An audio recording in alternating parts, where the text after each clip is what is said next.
In this video, our agenda is to understand the recursion. So we will start with the definition of the recursion, that what is the recursion, and after the definition we will see that how the recursion is to be implemented with the help of one analogy, and at the end of the video we will show you one example that how the recursion is to be implemented using the C programming language. So let's move towards the definition. So definition is very simple, that when a function call itself repeatedly is called a recursion. Actually one function is calling itself repeatedly. Okay, so अभी आप अगर confuse हो रहे हो कि recursion actually क्या हुआ और डेफिनेशन से मुझे कुछ भी क्लियर नहीं हुआ, तो आपको टेंशन लेने की जरूरत नहीं है, हम लोग इसको एनालॉजी से भी समझेंगे, राइट। लेकिन पहले समझते हैं कि हम लोग रिकर्सन करते क्यों हैं, राइट। सो रिकर्सन हम लोग क्यों यूज करते हैं, क्योंकि अगर मुझे एक बड़े प्रॉब्लम को सॉल्व करना है तो मैं रिकर्सन का यूज करता हूं ताकि उस बड़े प्रॉब्लम को छोटे छोटे सब प्रॉब्लम्स में ब्रेक कर सके, राइट। और इसको इम्प्लीमेंट करना बिल्कुल इजी हो जाता है, क्योंकि अगर जो काम हम लोग नॉन रिकर्सिव मेथड से करते हैं तो उसमें हो सकता है कि मुझे जो प्रॉब्लम सॉल्व करना है उसके लिए लार्ज नंबर ऑफ स्टेटमेंट्स हमको लिखने पड़े, उसका कोड जो होगा हो सकता है कि वो थोड़ा कॉम्प्लेक्स हो जाए। इसीलिए हम लोग रिकर्सन का यूज करते हैं ताकि उसको लिस्ट नंबर ऑफ लाइंस में हम लोग उसको सोल्व कर सकें, राइट। और उसको हम लोग कैसे सोल्व करेंगे वो हम लोग वन बाय वन देखते हैं। Now it's time for the analogy. तो हम लोग क्या करते हैं कि एक एग्जाम्पल लेते हैं और उस एग्जाम्पल को समझने की कोशिश कीजिए। मात्र 2 मिनट में आपका टाइम लूँगा, ठीक है, और आप इसको पेशेंसली समझिए कि एक्चुअली होता क्या है, और उसके बाद हम लोग उसको इम्प्लीमेंट करने की कोशिश करते हैं, राइट। सपोज हम लोग यहाँ से स्टार्ट करते हैं कोई काम, राइट।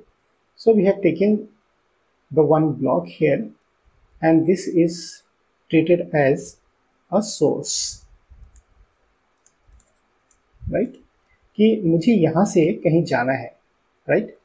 और कहाँ जाना है, तो ये हमारा डेस्टिनेशन है, right. So this is our destination and here is our source, right. तो मैं यहाँ डेस्टिनेशन पे जाकर के क्या करना चाहता हूँ कि मैं चाहता हूँ कि यहाँ जाकर के मुझे हेलो बोलना है, ये काम मुझे बोलना है हेलो इस जगह पे पहुँच करके, इस डेस्टिनेशन की जगह पे, और मैं यहाँ से सोर्स से चलना शुरू करता हूँ, राइट। जब मैं आधे रास्ते में आया तो हो सकता है कि मुझे कुछ काम याद आया और मैं इस डेस्टिनेशन तक नहीं पहुँच पाया, राइट। और इस आधे रास्ते से ही मैं वापस चला गया। ध्यान से समझना कि मैं यहाँ सोर्स से शुरू किया चलना, जाना था मुझे डेस्टिनेशन, लेकिन बीच रास्ते से ही मैं वापस आ गया। जैसे ही मैं वापस आया ये काम मेरा बच गया, राइट। तो अभी मैं क्या करता हूँ कि जो काम मेरा पेंडिंग है कि मुझे एक बार हेलो बोलना था डेस्टिनेशन पे जा करके, लेकिन मैं वहाँ तक पहुँच नहीं पाया, इसलिए मैं इसको याद कर लेता हूँ कि मुझे एक बार हेलो बोलना था जो मैं नहीं बोल पाया था, राइट। और मैं इसको यहाँ पे स्टोर कर लेता हूँ दिमाग में कि मुझे ये हेलो बोलना है, राइट। तो ये मेरा फर्स्ट टाइम है जब मैं हेलो नहीं बोल पाया था और आधे रास्ते से ही वापस आ गया, राइट।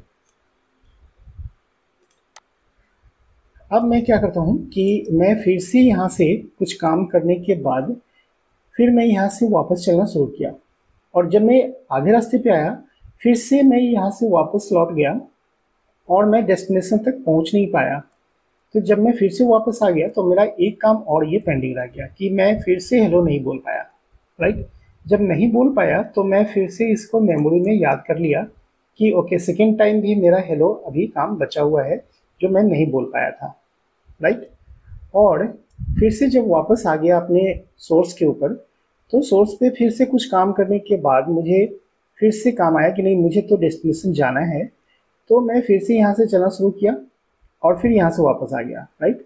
ये बार बार मैं कर रहा था, और जितनी बार मैं वापस आ रहा था सोर्स के ऊपर उतनी बार मेरा डेस्टिनेशन का काम छूट जा रहा था, राइट। तो इस टाइम भी मेरा एक हेलो प्रिंट करना बच गया, right.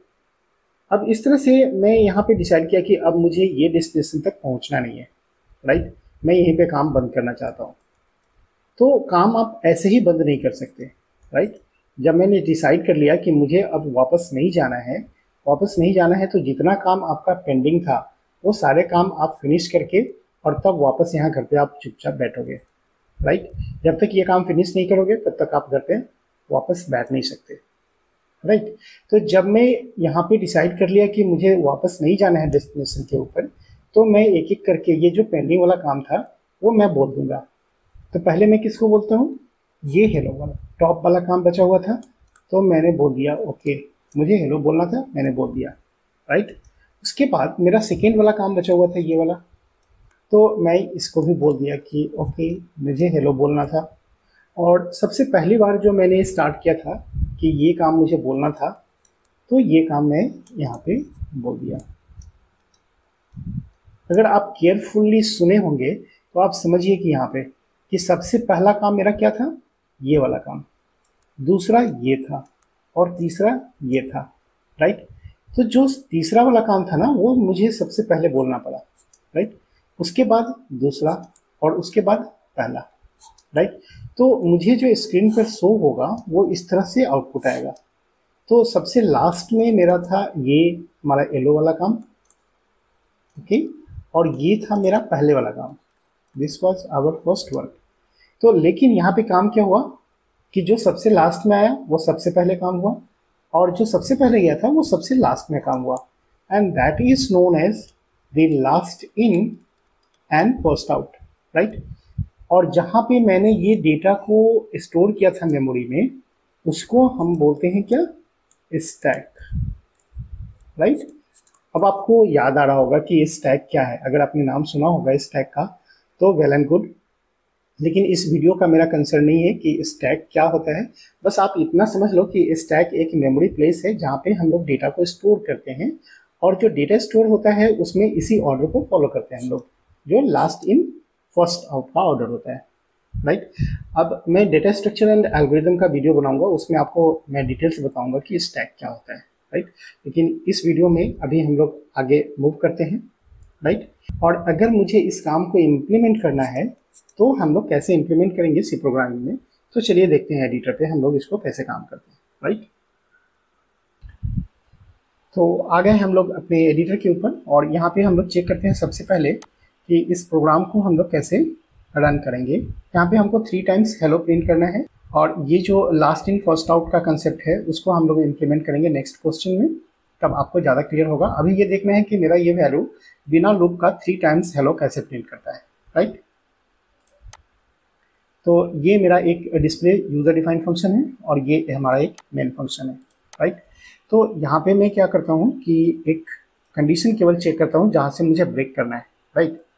So n is not equals to 0, then we have to call the function display, right, and pass n minus 1 and print hello. So here you put down the tag and then hello. Now call the function display, और इसके अंदर मैं 3 पास कर दिया, right. यहाँ पे देखो अब कहीं पे भी मैंने कोई लूपिंग यूज नहीं किया, एक इफ के अंदर मैंने टर्मिनेटिंग कंडीशन डाल दिया है कि ये मुझे कब स्टॉप करना है, राइट। क्योंकि ये जो डिस्प्ले फंक्शन है ये एक यूजर डिफाइंड फंक्शन है, और ये अपने आप को ही बार बार कॉल करेगा, राइट। तो फर्स्ट टाइम इसको मिलेगा कितना, 3, राइट। सो उसके बाद में मिलेगा 3 - 1 2, उसके बाद में मिलेगा उसको 2 - 1 1, उसके बाद 1 - 1 0, जैसे ही 0 हो जाएगा वो हमारा स्टॉप हो जाएगा, राइट। और इसमें 3 टाइम्स जितना बार वो पेंडिंग हुआ होगा उतनी बार ये काम हमारा बच गया होगा, और बचा हुआ काम को फिनिश करने के बाद तब वो मेन को वापस रिटर्न आएगा कंट्रोल, राइट। तो यहाँ पे हमारा हेलो 3 टाइम्स आ चुका है, राइट।